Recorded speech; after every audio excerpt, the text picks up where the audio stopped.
the Bucs 11-yard line. Working out of the gun, here's Williams. This one caught at the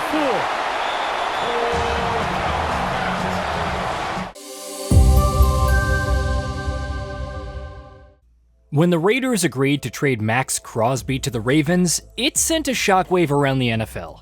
How could one of the elite pass rushers in the game be sent to a legitimate contender for just 2 first-round picks?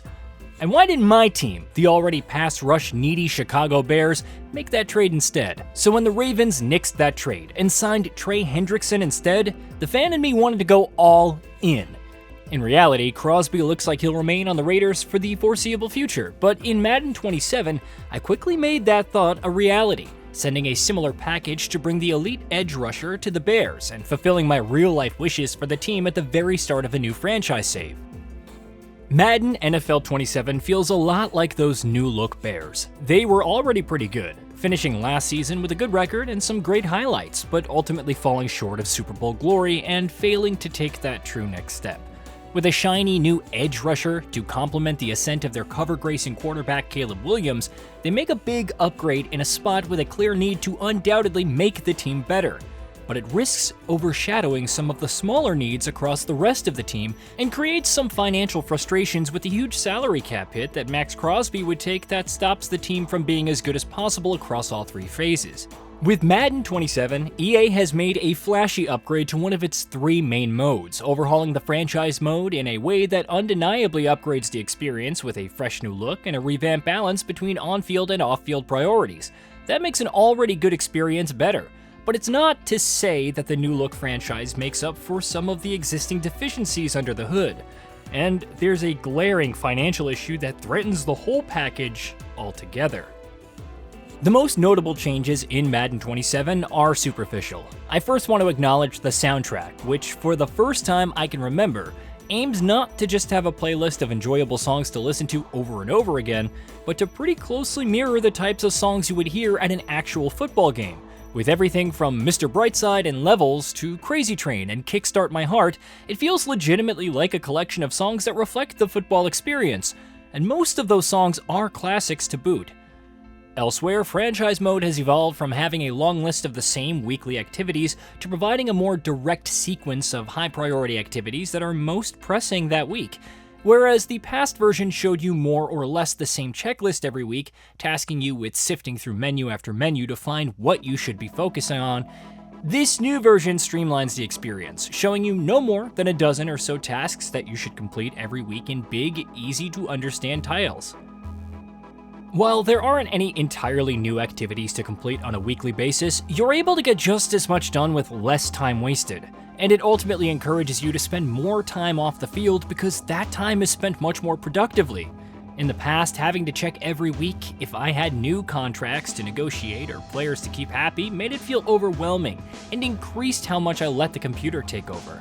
And while it's still possible to go as deep into the details as you'd like, or alternatively, delegate tasks with a single button press, the off-field tasks feel less like a chore this time around, because it takes so much less time to navigate there.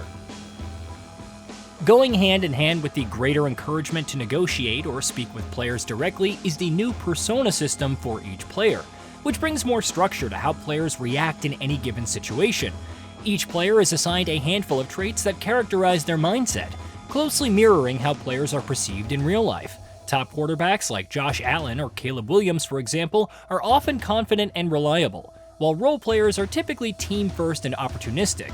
These traits guide you in how you treat the player. If you're negotiating a contract with someone who's direct and contract-minded, they probably aren't going to respond well to a pitch that asks for a playoff discount. On the other hand, some players who are team first might not need a longer contract or more guaranteed money to come to a deal. As morale oscillates and you speak with players one-on-one, you'll also use these traits to dictate how you help them, which can often have a direct impact on how interested they are in staying with the team long-term. These off-field changes are a nice counterbalance to the on-field gameplay, which for another year feels largely similar to last year, but brings forward changes seen in EA's College Football 27 and introduces a few new tweaks on its own. The biggest of these is a new catch meter that puts you more in control of your receiver's catch timing, as long as the ball isn't swatted away. If you land in the green, you're almost guaranteed to make the catch, but the further into the yellow and red zones that you land, the higher your chances of a drop.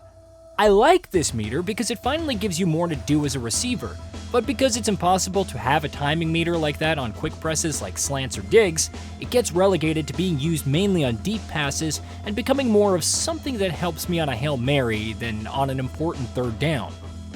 Receivers and defensive backs also have more dynamic moves at the line of scrimmage, meaning that you can now opt for a quick step or a juke on the snap as a receiver or quickly adjust your leverage as a defender.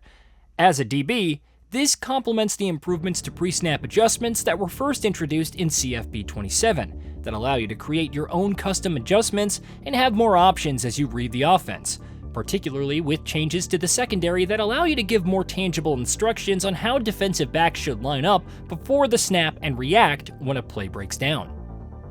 What's also carried over from CFB 27 is the inclusion in the Superstar Player Creator mode of 3 new positions: tight end, edge rusher, and free safety.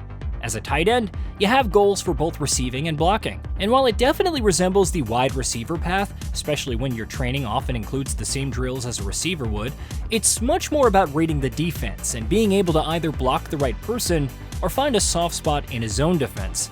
There's not quite as much differentiation on the defensive side of the ball, which is why playing as an edge rusher or a free safety feels like playing different aspects of the middle linebacker path that already existed.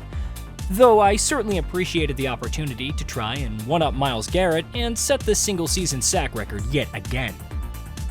Within Superstar mode, though, lies the more sinister aspect of Madden 27. It's microtransactions. Microtransactions aren't new for EA or Madden, which continues to reset your ultimate team each year, this year in a package that feels more or less identical to last year. What's new, at least since EA backtracked on its attempt to do this in the college game, is the single-player microtransactions. As your character levels up, you gain new skill points that can be marked to your physical and mental traits and are the main way you increase your overall level, meant to mirror how a real player grows and improves over their career. Totally understandable, except for the fact that you can also purchase your XP with real money to immediately get those points and become a superstar. Oh, and you can also purchase a separate premium pass that gives you access to twice the skill points and rewards. You can, of course, play games and complete weekly training to gain experience at no cost, but with no XP slider. There's no omnipresent feeling that EA is purposely slowing down progress with the direct goal of getting players to spend more money in a single-player game they already own. Now, you'd think that after the college football debacle just months earlier, EA might try to rein in the microtransactions. But instead, it feels like they're planning to shoehorn these into as many game modes as possible. Like that Max Crosby trade, Madden NFL 27 is flashy. Unfortunately, in the first year after that trade, my Bears missed the playoffs, and then we entered salary cap hell that caused me to lose some great players and soft rebuild. Likewise, Madden 27 provides a clear, flashy upgrade to the franchise mode both in how it looks and feels to play, particularly because of how much more enticing it is to handle off-the-field activities. Outside of that, though, the rest of the package hasn't moved much aside from some on-field tweaks and some new positions in Superstar, which is now inundated with single-player microtransactions. Yay. Madden tries to do something big this year, and though parts of it certainly do improve, I can say from experience now that the flashiest move doesn't always make the whole thing better. Hey, did you know that we at GamingBolt upload new videos every day? Stick around, drop a like, subscribe, and hit that bell. And let us know what kind of content you'd like to see in the future with a comment below.